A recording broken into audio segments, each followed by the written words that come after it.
Non, non, non. Non. Mm-mm. J'étais pas prêt. Vous n'êtes pas prêt. Vous n'êtes pas prêt. Mesdames et messieurs, salutations à la populace. J'espère que vous allez bien.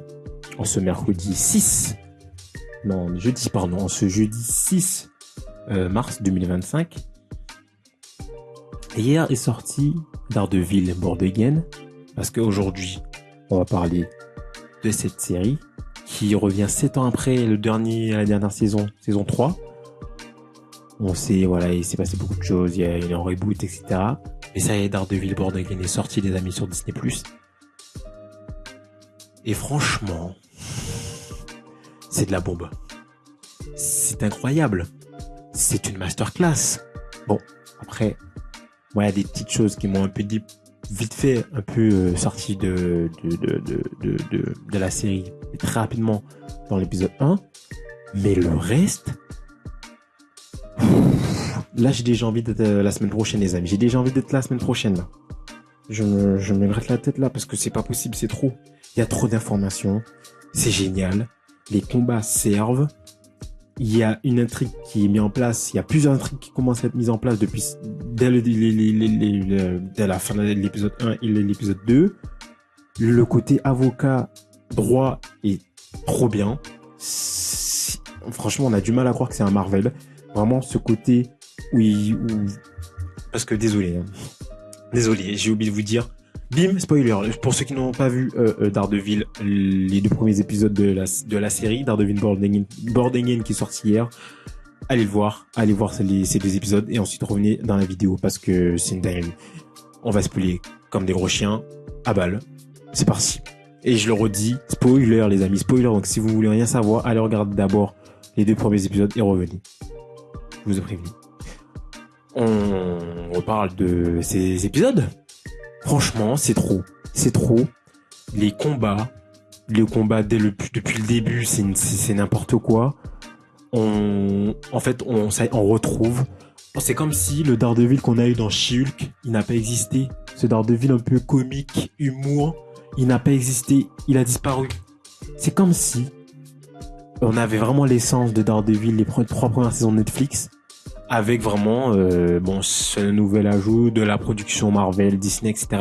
Mais c'est comme si rien n'avait changé par rapport au personnage, par rapport à l'ambiance. Et j'ai même l'impression que l'ambiance est encore plus sombre que les dernières saisons, les dernières saisons d'avant. Et j'ai l'impression que c'est encore plus sombre. Donc non, c'est trop, les amis.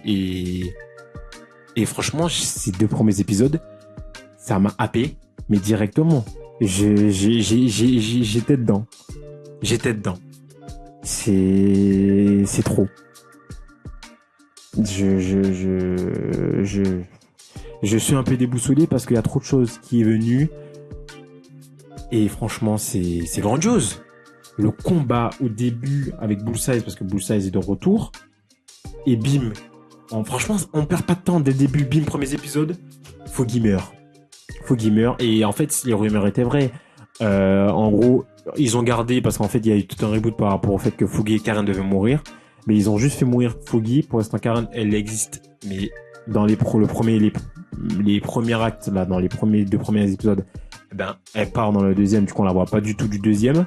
Et en fait, on voit un Daredevil qui n'existe pratiquement plus parce que voilà, Matt Murdock, il a été touché et il a été brisé par le fait que Foggy meurt et il a décidé de mettre le costume au placard, et il a décidé de faire par la justice et de faire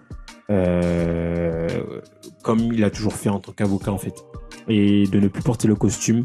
Donc à voir pendant encore combien de temps. À mon avis, il va reprendre le costume dans pas longtemps parce que vu ce qui s'est passé à la fin de l'épisode 2, enfin bref. Mais voilà, on sent un Matt Murdock beaucoup plus dans le côté justice, le côté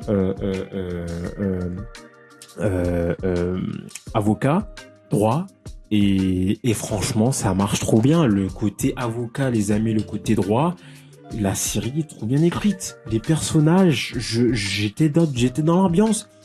Il y avait pas besoin de Daredevil. Et à un moment, il y a les combats qu'il faut, les combats parfaits. Et quand il y a les combats, c'est trop. C'est trop, ça se tabasse, mais comme dans la saison 1, la saison 2, la saison 3, c'est la même. Et même encore plus trash. Mais c'est une masterclass. C'est une masterclass. Non, c'est trop. C'est trop, les amis, c'est trop. Je ne sais pas comment on peut ne pas aimer ce qu'on vient de voir là, parce que j'ai été pris. Les trucs étaient prenants, il y avait les émotions qui étaient là, les scènes étaient prenantes. Vraiment la scène d'ouverture, pas la scène d'ouverture, mais déjà l'épisode 1 où les premières minutes, on sent déjà qu'il y a direct la nostalgie. On parle de nostalgie parce que c'est trop marrant, les personnages ils parlent par rapport à la nostalgie de quand ils étaient encore jeunes dans le droit, encore étudiants entre guillemets. Ils parlent de la nostalgie par rapport aux choses qu'ils ont vécues, etc. Et en fait, ça parle directement de la nostalgie de 7 ans avant quand voilà, la série c'est terminé. Et du coup, là, on retrouve les mêmes personnages, ils se retrouvent, etc. La production se retrouve. Et du coup, il y a ce côté vraiment nostalgique par rapport à avant. Et ça, j'ai trouvé que c'était bien mis en avant dans le premier épisode. Et après, direct, ça part. On a la nostalgie, ok, bim bam bam, il y a tout qui se réassemble. On a les protagonistes, etc. On revoit Daredevil, on revoit Whistlefisk, on revoit Foggy, Karen, etc. Bullseye, etc. Il y a de nouveaux personnages qui émergent. Et ça va dans le dur. Parce que bim, première action, Foggy se fait tuer. Monsieur Bullseye qui est derrière tout ça, le combat qui arrive entre Daredevil et Bullseye, mais là c'est les idées, franchement, s'ils partent dans toute la série avec des idées de plans et de séquences comme ça, en termes d'action et de combat, moi je suis chaud. Il y a vraiment des idées, les amis, on est dedans. En tant que spectateur, t'as l'impression que t'es dans l'action, la caméra qui suit, qui est face au personnage, et le personnage, t'as l'impression que la caméra est sur lui, t'as l'impression que t'es sur lui en fait, et t'es en même temps pas dans l'émotion, mais dans le mouvement de lui quand il est en train de trébucher, limite tu trébuches avec lui. En fait, c'était trop bien réalisé. Il y a juste à des moments, ça m'a un peu sorti par rapport à la 3D, parce que moi la 3D ça me faisait un peu penser à Moon Knight. J'avoue, il y a des moments, c'est le premier épisode et je pense que sur les prochains épisodes ce sera mieux. Par contre la 3D c'est vraiment trop, hein. C'est pas possible là. L'épisode 1 c'était pas beau. Mais voilà, comme je dis, c'est l'épisode 1, c'est que le premier. Les épisodes qui vont suivre, quand il y aura vraiment de l'action, ça va être plus différent, ça sera mieux amené je pense, en termes d'effets spéciaux. Mais franchement, hors la 3D qui était un peu dégueu, l'idée des actions, c'était top. C'était génial. Oh, ça a apporté cette petite fraîcheur, cette petite nouveauté. Ça a apporté cette toute petite nouveauté, les amis. Et ça fait plaisir. Non, mais vraiment, c'était une dinguerie. Quand il se fightait, quand Daredevil se prenait les couteaux, pam, pam, pam, sur lui là. Non, c'est trop. Et direct, en fait, on n'a pas le temps d'attendre. Direct. Enfin bon, voilà. Franchement, j'ai hâte de voir la suite. L'épisode 2, on arrive sur ce monsieur qui est là, monsieur Hector Atayala, je sais plus.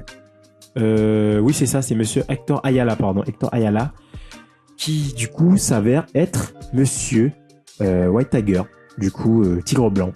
Et du coup c'est intéressant parce que direct en fait on a les choses qui s'acheminent, on a les intrigues qui commencent à arriver, direct on a la présence de Muse, pas sur son costume mais on le voit pas à un moment comme dans les trailers, on voit enfin son visage, on voit que c'est quand même un mec qui a l'air un peu dérangé.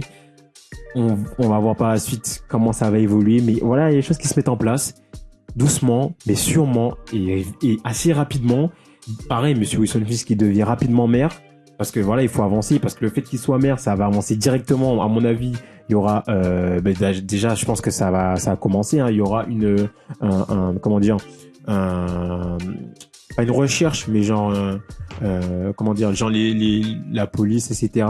Ils vont courser entre guillemets. En fait, ils vont aller chercher tous ceux qui sont un peu les justiciers entre guillemets. Du coup, ils vont aller les arrêter, trouver les justiciers. En fait, il y aura une course poursuite entre les justiciers et la police, et du coup la police va essayer de trouver les justiciers, etc.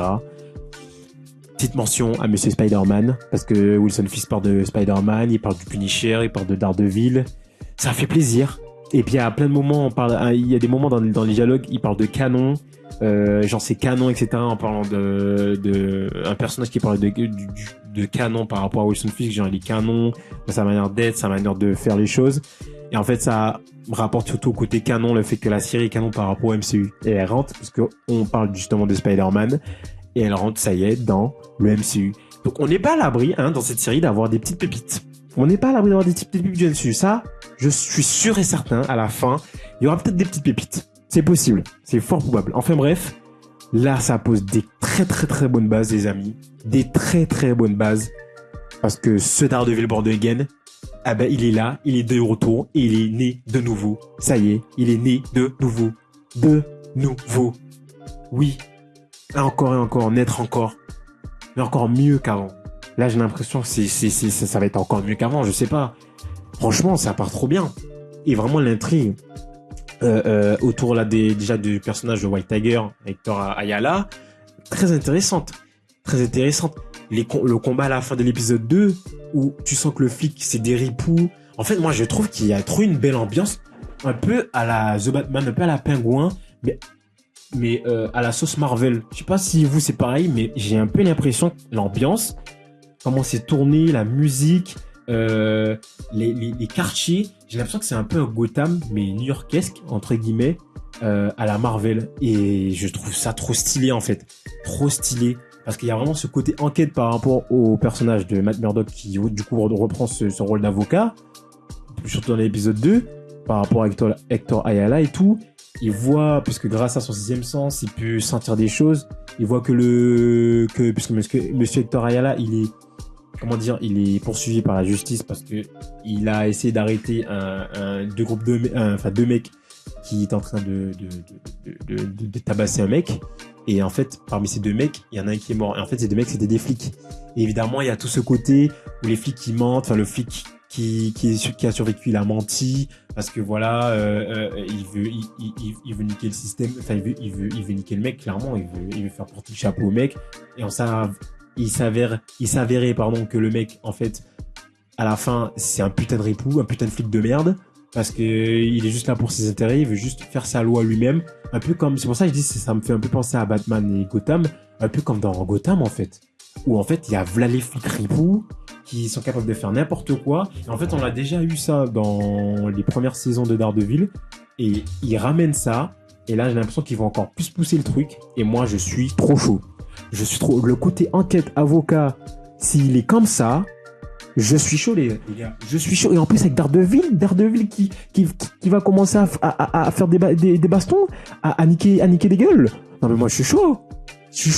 Le côté enquête, avocat, Daredevil derrière ça, non, mais qui nique tout. Non, mais c'est trop. Là, Marvel, là, vous êtes en train de nous faire une masterclass. Après, peut-être que je m'enflamme. Parce que c'était les 2 premiers épisodes. Mais franchement, là, de ce que j'ai vu, en termes d'écriture, en termes d'ambiance, en termes de plan, en termes de séquence, et même des personnages. Il y a des personnages que tu détestes déjà, il y a des personnages que tu apprécies, des personnages, je t'ai dit, il est un peu mystérieux. En fait, tu commences déjà à te faire une idée. Et en fait, moi, ce que je trouve fort, c'est qu'en termes de réalisation, ils arrivent à nous faire avoir de l'empathie pour un personnage au moment auquel il faut avoir de l'empathie, et avoir de la haine sur un personnage au moment justement auquel il faut avoir la haine à ce personnage. Et après, au fur et à mesure, évidemment, ça se développe. Mais je trouve que la manière de l'écriture permet d'avoir, nous spectateurs, un vrai sens critique, en fait. Et c'est génial. C'est génial d'avoir une vraie vision. Moi, je kiffe. Je prends mon pied, ça va direct dans le jus. Non, les amis, c'est une masterclass. Et ça y est, c'est de retour. Daredevil est de retour. J'ai hâte d'être à la semaine prochaine, la mercredi prochain, parce que ça va envoyer du lourd. Ça va envoyer du lourd. La relation, là, un peu restreinte, rigide, mais tu sens qu'il y a de la tension entre Monsieur Daredevil et Monsieur Wilson Fisk. Et puis, en termes de plan, en termes de photographie, les couleurs, les lumières, un qui représente plus l'ange divin, entre guillemets, l'autre qui représente le diable, etc. Et même comment c'est inversé, parce qu'à des moments, Wilson Fisk c'est le divin, et du coup Daredevil le diable, et inversement, Daredevil c'est le dieu, et puis Wilson Fisk c'est le diable, etc. C'est trop bien pensé, c'est trop bien fait. C'est génial. Je m'excite comme un fou. Je suis comme un fou sur ma petite chaise. Comme un fou, les amis. Je suis comme un fou. Donc voilà, les amis, Daredevil Born Again est sorti. Allez voir ces 2 épisodes.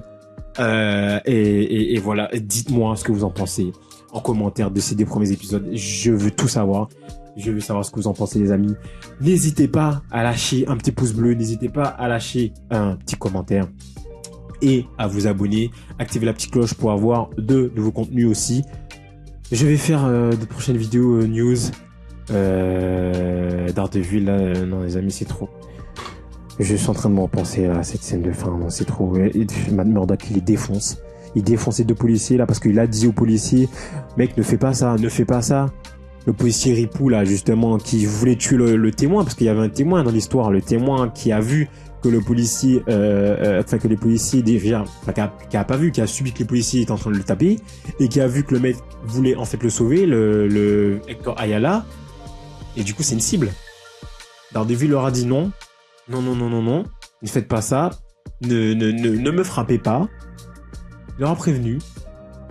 Ah non, ils ont pas voulu écouter, ils ont voulu le tuer. Ah ben qu'est-ce qu'il a fait? Bim, il les a défoncés.